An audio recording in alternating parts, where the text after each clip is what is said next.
Bunyi azan itu apa? Lafaz Allah kan?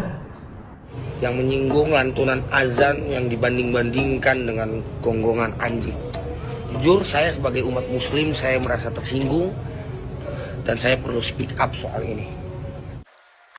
Yang intinya Pak Menteri ini mengatakan bahwa azan itu dianalogikan seperti suara anjing yang haram untuk Menteri Agama menginjak tanah Minangkabau. Haram, ya. Jadi, Kristen saja mendengar apa yang Bapak katakan sangat meresahkan bagi saya. Apalagi saudara-saudariku yang muslim. Kita sudah terbitkan surat edaran pengaturan. Kita tidak melarang masjid, musola menggunakan toa, tidak. Silahkan, karena kita tahu itu bagian dari syiar agama Islam, ya. Tetapi ini harus diatur tentu saja. Diatur bagaimana volume speakernya, gitu. Toanya itu nggak boleh kenceng-kenceng, 100 desibel maksimal. Diatur bagaimana kapan mereka bisa mulai menggunakan speaker itu sebelum adzan dan setelah adzan. Bagaimana menggunakan speaker di dalam dan seterusnya. Tidak ada pelarangan. Ini aturan ini dibuat semata-mata hanya untuk membuat masyarakat kita semakin harmonis, meningkatkan manfaat dan mengurangi mafsadat. Jadi menambah manfaat dan mengurangi ketidakmanfaatan. Karena kita tahu, misalnya ya, kita tahu di daerah yang mayoritas muslim, hampir setiap 100 meter, 200 meter itu ada musola masjid. Ya, bayangkan kalau kemudian dalam waktu yang bersamaan mereka semua menyalakan toanya di atas, kayak apa? Itu bukan lagi syiar, tapi menjadi gangguan buat sekitarnya. Kita bayangkan lagi, kita ini muslim, saya ini muslim, saya hidup di lingkungan non muslim.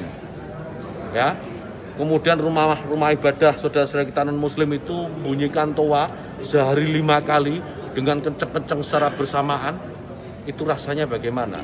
Yang paling sederhana lagi, tetangga kita ini, kalau kita hidup dalam satu komplek itu misalnya, kiri, kanan, depan, belakang pelihara anjing semua. Misalnya, menggonggong dalam waktu yang bersamaan, kita ini terganggu enggak? Artinya apa? Bahwa suara-suara, ya suara-suara ini, apapun suara itu ya, ini harus kita atur, supaya tidak menjadi gangguan. Ya, speaker di musola, masjid, monggo dipakai, silahkan dipakai. Tetapi tolong diatur agar tidak ada yang merasa terganggu. Agar niat menggunakan toa, menggunakan speaker sebagai sarana, sebagai wasilah untuk syiar, melakukan syiar tetap bisa dilaksanakan tanpa harus mengganggu mereka yang mungkin tidak sama dengan keyakinan kita. Berbeda keyakinan, kita harus tetap hargai. Itu saja intinya. Jadi saya kira dukungan juga banyak atas ini. Karena di alam bawah sadar kita kan pasti mengakui itu. Kawan-kawan wartawan ini juga pasti merasakan itu. Bagaimana kalau suara itu tidak diatur pasti mengganggu. Truk itu kalau banyak di sekitar kita diam di satu tempat, kemudian misalnya ada truk kiri kanan kita, depan belakang kita, mereka nyalakan mesin sama-sama, kita pasti terganggu. Suara-suara yang tidak diatur itu pasti akan menjadi gangguan. Assalamualaikum warahmatullahi wabarakatuh semuanya. Di sini gue pengen speak up tentang masalah yang lagi viral, yang menyinggung lantunan azan yang dibanding-bandingkan dengan gonggongan anjing. Jujur, saya sebagai umat muslim, saya merasa tersinggung dan saya perlu speak up soal ini. Pertama, jangan pernah membanding-bandingkan lantunan azan dengan gonggongan anjing. Yang kedua, Bapak bilang 100 sampai 200 meter di Indonesia ini ada musola dan masjid. Itu udah pasti, Pak. Mau tahu Bapak jawabannya apa? Karena Indonesia ini mayoritas Islam, Pak. Terus bagaimana caranya? Ketika azan dikumandangkan tidak secara bersamaan, sedangkan waktu azan itu sudah ditentukan, Pak. Jadi semua azan pasti dilantunkan secara bersama-sama. Saya memang tidak pintar dalam agama, Pak. Tapi paling enggak saya pernah menghabiskan masa kecil saya di madrasah, Pak. Sedikit banyak yang saya tahu. Pesan untuk Bapak, berhati-hati dalam bicara, Pak. Dan sekali lagi Pak, mayoritas Indonesia ini adalah Muslim. Siapa yang merasa terganggu atas lantunan azan? Mungkin itu hanya Bapak, bukan kami. Pak Menteri ini. Yang intinya Pak Menteri ini mengatakan bahwa azan itu dianalogikan seperti suara anjing yang ada di kompleks-kompleks. Nah, ketika anjing ini menggonggong secara bersamaan, otomatis yang lain, orang-orang yang di sekitar itu akan terasa terganggu. Begitupun dengan suara azan yang keras. Dia mengatakan bahwa kalau suara azan keras akan mengganggu orang lain juga. Nah, saya pribadi, saya merasa kalau analoginya seperti itu salah besar. Kenapa? Karena suara azan itu tidak sama dengan suara anjing. Suara azan itu suara yang mulia, suara panggilan untuk sholat, menunaikan ibadah kepada Allah Subhanahu wa Ta'ala, Sang Pencipta kita.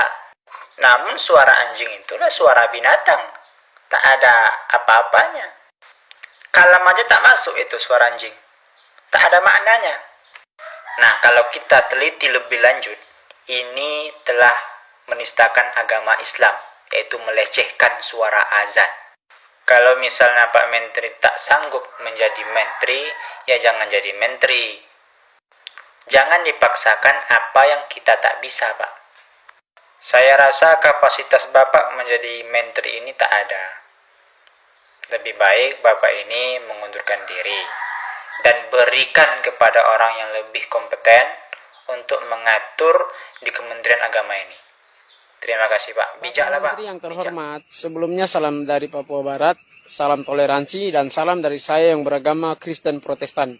Jujur Pak, saya yang agama Kristen saja mendengar apa yang Bapak katakan sangat meresahkan bagi saya. Apalagi saudara-saudariku yang Muslim. Pak, katakan sesuatu dipikir dulu Pak. Saya di Papua, saya orang Papua. Bapak tahu kan, toleransi di Papua itu sangat besar. Dan saya 25 tahun hidup, rumah saya di pinggir masjid.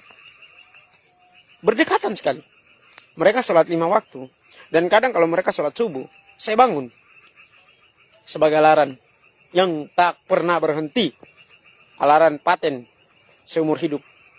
Bahkan sampai nanti Bapak juga mati, saya mati. Dunia kiamat pun, sebelum dunia kiamat pun itu jadi alarm paten seumur hidup.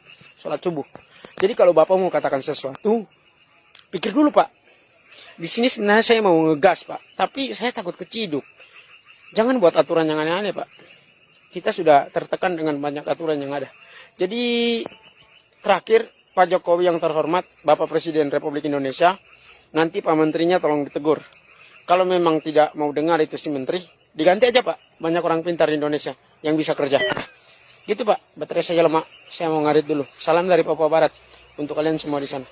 Semoga ya Indonesia semakin membaik. Assalamualaikum warahmatullahi wabarakatuh.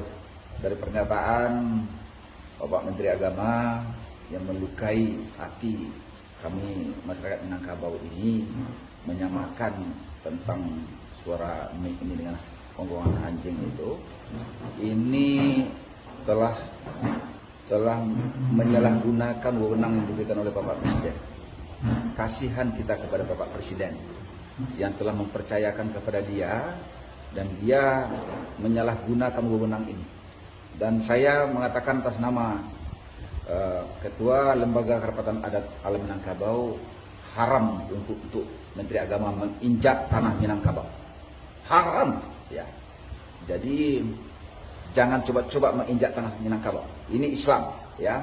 Ini Islam sejati. Adat menjadikan syarat menjadikan kita buat, ya. Sudah kebangatan yang dilakukannya dan kita sebagai umat Islam menyatakan menentang apa yang diberikan oleh beliau itu tentang bagaimana suara mic yang dia katakan sama dengan suara gonggongan anjing gitu, ya. Demi Allah kita berjuang untuk perjuangan ini. Terima kasih. Assalamualaikum warahmatullahi wabarakatuh.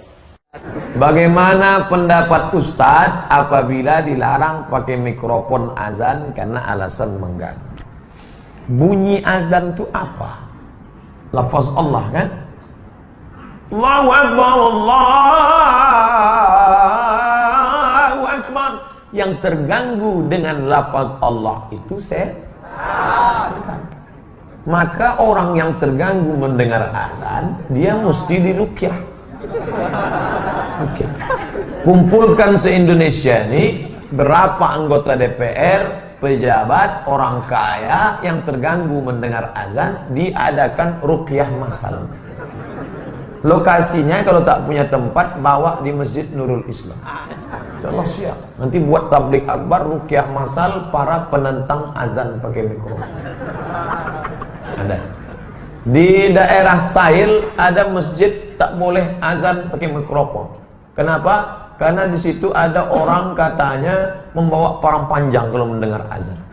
Saya bilang, kenapa tidak kalian tangkap? Tangkap, ikat di batang kelapa. Bacakan ruqyah ramai-ramai. Insya Allah sehat deh. Saya tak sanggup, saya kurus. Kalau tegak